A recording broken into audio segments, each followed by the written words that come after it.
Chicago television stations, someone using sophisticated equipment managed to briefly and illegally override broadcast signals on WGN-TV and WTTW.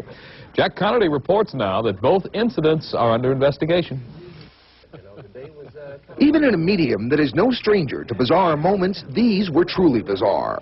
Starting first on WGN-TV at 9:14 Sunday night during a sportscast. 12 quarters finally did.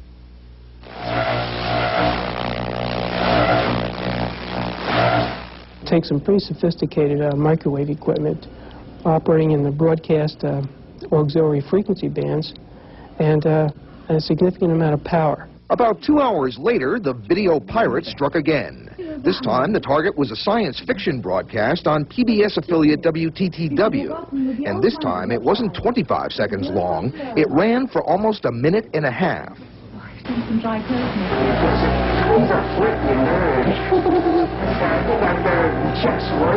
By this time, the pirate had managed to insert audio as well, along with a display of a marital aid and a portion of his or her anatomy.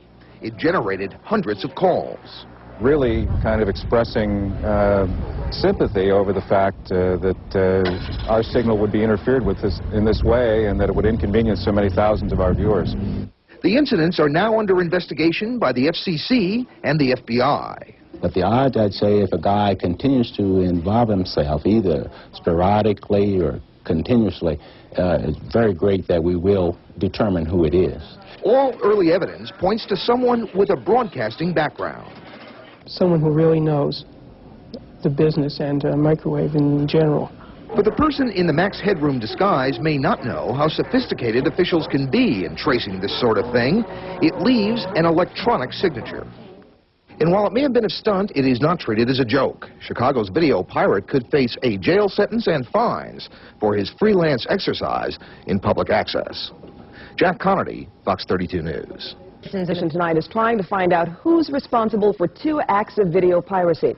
Last night, someone broke into regular programming here on Channel 9 and on Chicago's public broadcasting station.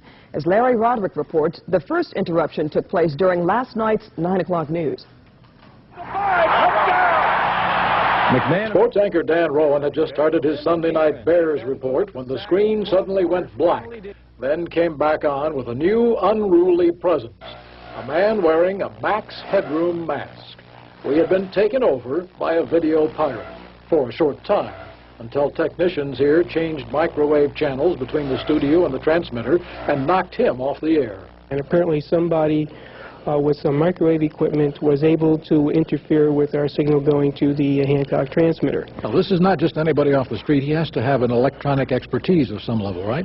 Yes, he does. It takes very sophisticated equipment to do this at a significant power level. So this isn't something that just anyone would be able to accomplish.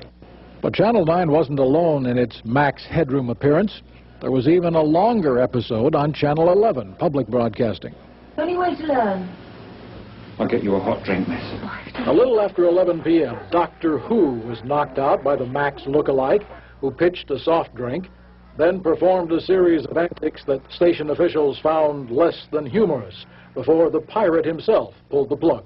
Fortunately, it was a self-destruct mechanism. It was beyond our control. We now have already implemented steps whereby we could take something like that off the air immediately if it were to occur again. It did, of its own volition, go off the air, as I say, after about a minute and a half. It annoyed some viewers. No, I just thought it would be just a slight mess-up, but that in the middle of the tape, it's going to be... We're going to have to tape over it. Angered others. Somebody wants to get attention, what do? They go break into a television broadcast just to get attention, like throwing a brick through your window, so to speak. Okay. It's not too bright, really. Well, some thought it was a lot of fun. So what did you think about the whole thing? Very, very funny. It may seem rather humorous, but there is more to it than that. For when this person is caught, he or she will face both civil and criminal penalties. It is very serious, and we'd like to inform anybody who's involved in this type of thing that it is serious and that we will take every step that we can to find out who is doing it.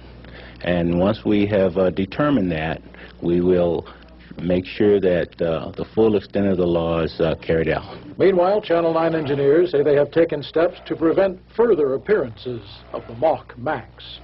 This is Larry Roderick, WGN News. Well, the FCC says last night's piracy was the first of its kind in Chicago. Another one is on tonight, this one for the video pirates who managed to scramble Chicago airwaves. The pirates interrupted WGN and WTTW programming with a show of their own. Our Mike Kirsch has more.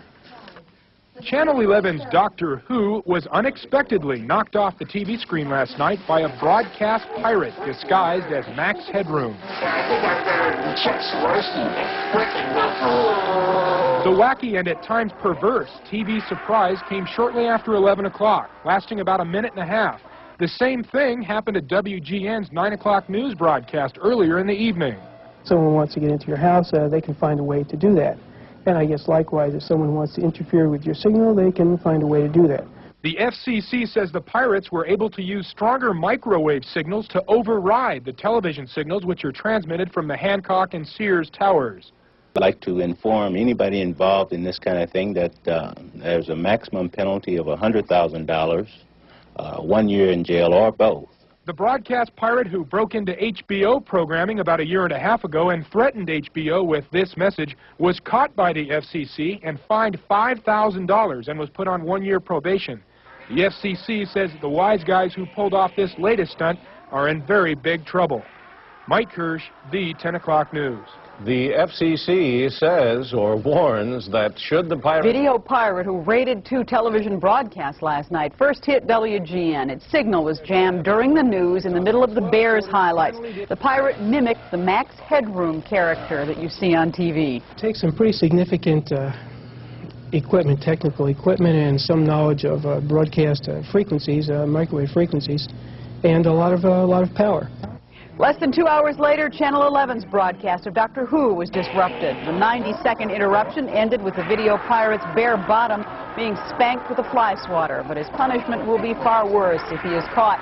The maximum penalty is 1 year in jail and a fine. It says $100. I think